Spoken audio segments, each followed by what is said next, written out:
guys, like, picnic together, or, Nah, we don't picnic. We mostly just fuck.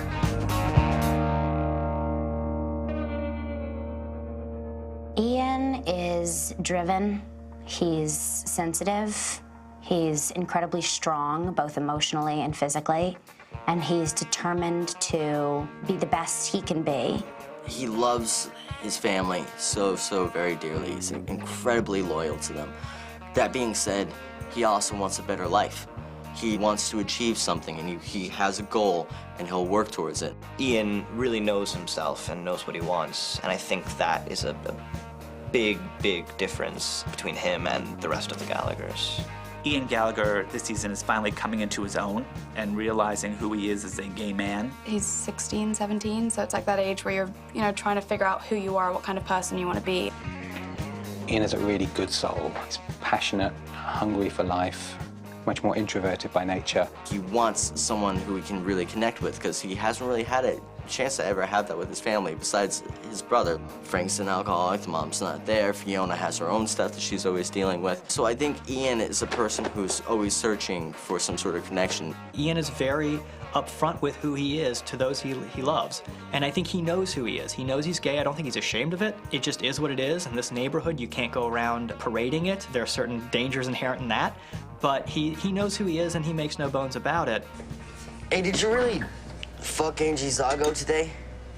I fucked Angie. Everybody fucks Angie. You don't fuck Angie? No. The big story with Ian this season for me is just this epic love story between him and Mickey Milkovich. It's kind of like a Romeo and Juliet story. He's really in love with Mickey, and Mickey is kind of that guy that just won't say, I love you back, but kind of does, and you kind of know it, but it hurts that he won't say it. He's in love, and that feeling that people have for the first time when they love someone, it almost feels as if you've discovered your purpose for being alive. And then he has that yanked away from him. He can't because of the circumstances he lives in, and he can't because of the neighborhood he lives in, and he can't because his boyfriend, for lack of a better term, is reluctant to engage in a more outgoing romantic relationship. Was I just invited to a sleepover? Fuck you is what you were invited to. With Ian and that need to connect with Mickey, I mean, one could directly correlate that to that lack of parental affection. He's a character that needs to be adored. He needs love, and he's looking for it. He's hungry for it. It makes him a great romantic. It's some of the best writing, and perhaps the most courageous writing in the show, to write truthfully about this young man finding his way in the world of being a gay man. And it's very complicated, and they didn't take an easy out. He's not a flamboyantly gay man who can surround himself with friends and they just whoop-de-doo the whole day long. He wants to join the military. He could not have carved out a tougher life path for himself. How do you know if a guy you've been hanging out with likes you? Does he get that look in his eye when he's with you? What look? Or not when you see it? I think it was one of the dangers when we started the show, is telling gay stories with that character, and that's it. And I think we are very cognizant in season 1 of saying, we have to tell that story, and we want to tell that story. But that shouldn't be the story of this character. What is it like for a teenage boy to be sexually active, to be in love with somebody who doesn't love him? And it has nothing to do with gay or straight. And it shouldn't really have anything to do with preference, because it's love, it's your heart. It has no sexual orientation. G.I. Jane, slow down. I don't want to be late.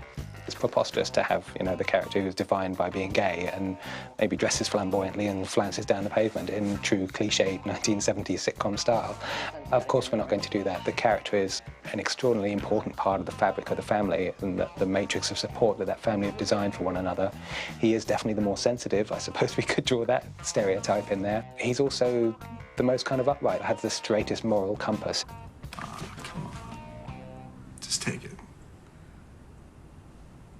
I sort of have a boyfriend. Well, I sort of have a wife.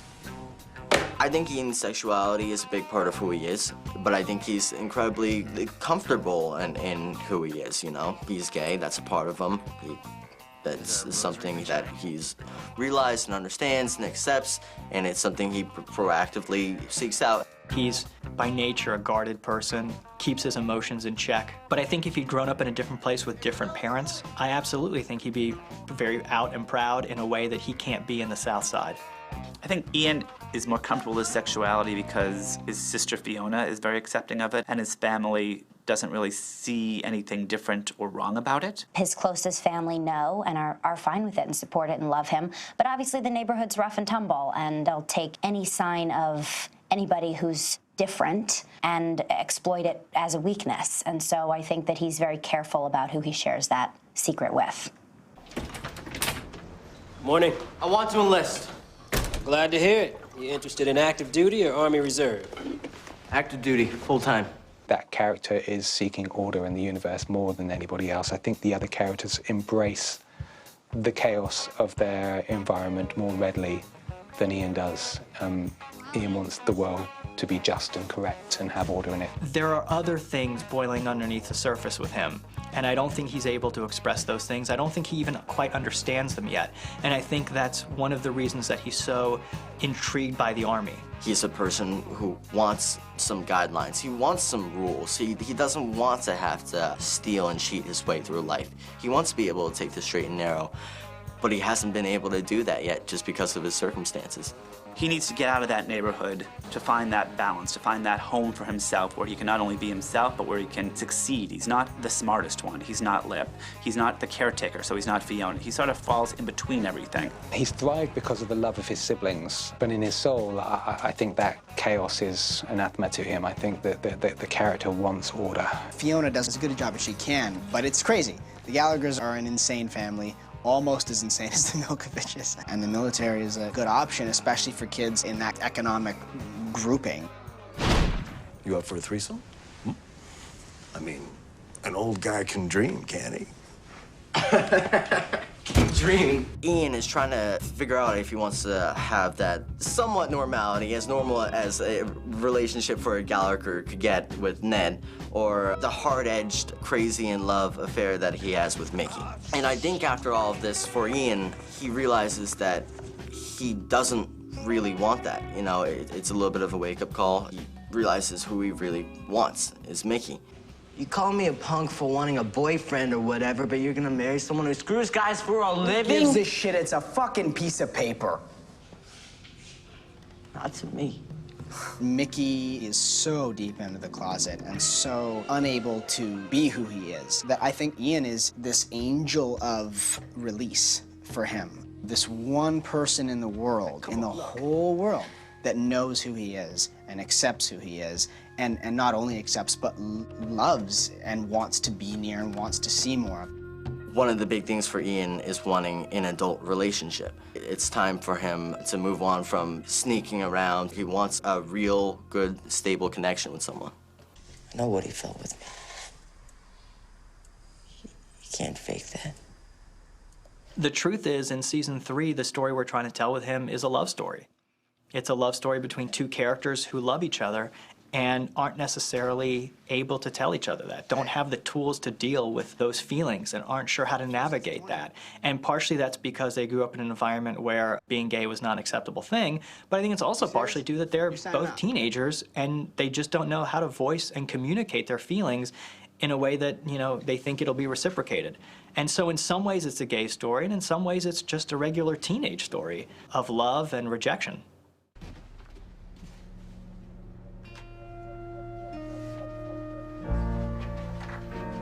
Man. What I most enjoy about playing Ian is playing his relationships with his siblings. There's so much love that he has for his family. Joining the Army would mean leaving, and leaving his family. And that's very un-Gallagher-like, because his family is very close. And so it's going to be very interesting to see how that plays out.